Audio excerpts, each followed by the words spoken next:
तो कहते हैं वदंती तत्वविदस् तत्वम यद ज्ञानम अद्वयम ब्रह्मेति परमात्मेति भगवान इति शब्दते। यह 11 नंबर श्लोक बहुत सुंदर है। जो तत्व को जानते हैं ऋषि मुनि, यह कहते हैं कि अंतिम सत्य क्या है? सच्चिदानंद का ज्ञान। इसे ही आत्मज्ञान कहते हैं, मुक्ति कहते हैं। और यह जो सच्चिदानंद है, इसे ही कोई ब्रह्म कहते हैं, कोई परमात्मा कहते हैं, और कोई इन्हें कहते हैं भगवान। यह 11 नंबर श्लोक है, बहुत बहुत बहुत महत्वपूर्ण श्लोक है। यही हिंदू भाव को परिभाषित करता है। जैसे आप लोग जो सुन रहे हैं, मैं मानकर चल रहा हूं कि आप लोग हिंदू हैं, और आप लोग बचपन से सुने होंगे, अगर आप थोड़े खुले परिवार के हैं, कि जो राम है वही कृष्ण है, वही शिव है, सुना होगा। तो यह क्यों होता है ऐसा? आपके घर में आपके माँ है, पिताजी हैं, भाई हैं, ये तीनों क्या एक हैं? नहीं, तीनों एक नहीं है। तो राम, शिव, कृष्ण क्यों एक होंगे? हम लोग कहते हैं, गांधी जी गाना गाते थे, ईश्वर अल्लाह तेरो नाम। किसी मुसलमान को पूछिए तो बोलेगा ईश्वर अल्लाह तेरो नाम? गला काट देगा आपका। क्योंकि उनके लिए उनके जो भगवान है वही एकमात्र सत्य है। हिंदू धर्म में ऐसा नहीं होता है। हिंदू धर्म में हम लोग कहते हैं जो परम सत्य है वे अनंत है। यह शब्द हम लोग बार बार इसे लाते रहेंगे। अनंत, अनंत का अर्थ बहुत बड़ा नहीं होता है। अनंत का अर्थ होता है जिसका अंश भी अनंत है, एक कण भी अनंत है। धीरे धीरे सुनते सुनते आपको स्पष्ट होगा।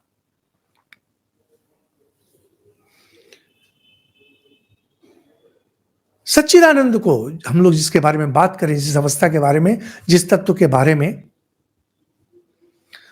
उसे मन बुद्धि से नहीं जाना जा सकता है। यह एक बहुत बड़ा विषय है। हम लोग जब ध्यान करते हैं, ध्यान करते करते करते मन एकाग्र होता है। मन एकाग्र होने का अर्थ होता है कि मन जो साधारणतः चंचल रहता है, अभी इधर जा रहा है, अभी उधर जा रहा है, अभी उधर जा रहा है, यह चंचलता, मन का चंचलता कम हो जाती है। और होते होते एक समय होता है मन पूर्णतया शांत। मन अगर पूर्णतया शांत हो जाए तो फिर वह मन नहीं रहता है, क्योंकि मन माने हुआ चंचल। हम लोग साधारणतः कहते हैं बहुत चंचल मन का व्यक्ति है, लेकिन मन का अर्थ ही होता है चंचल। मन माने चंचल। हाँ, चंचलता कम, चंचलता अधिक, इसमें थोड़ा अंतर है। उस अवस्था में मन एक ज्ञान को पाता है। वह ज्ञान यह है, यह जो संसार देख रहे हैं, लोग बाग, पशु पक्षी, वास्तव में ये सभी चैतन्य है, और मानो चैतन्य की लहरें। इनकी अपनी कोई सत्ता नहीं है। सब आप सुनते रहे, बहुत बार यह विषय आएगा, धीरे धीरे स्पष्ट होगा। एक ही दिन में सब स्पष्ट नहीं होगा। ज्ञानी जन, ऋषि मुनि, इसे कहते हैं सच्चिदानंद। सत, सत का अर्थ होता है जो कल था, आज है, कल रहेगा। चित का अर्थ होता है चैतन्य, विशुद्ध चैतन्य, जो किसी भी तरह का पदार्थ नहीं है। और आनंद, जो आनंद स्वरूप है।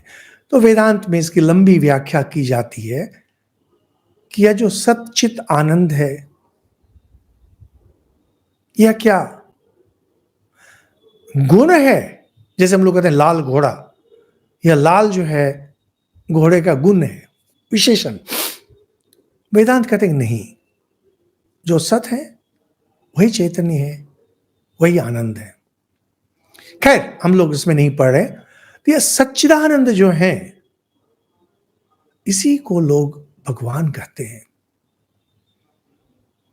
और आप में से बहुतों को मंत्र दीक्षा मिली होगी, इष्ट मंत्र।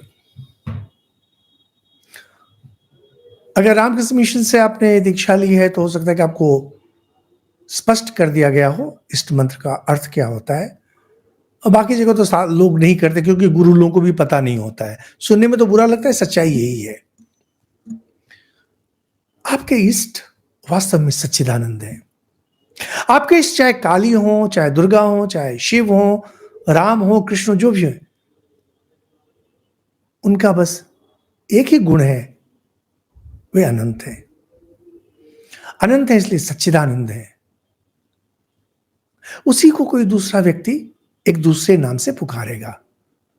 इसीलिए गांधी जी ने जब कहा ईश्वर अल्लाह तेरो नाम, गलत कुछ नहीं कहा था, बिल्कुल सही कहा था।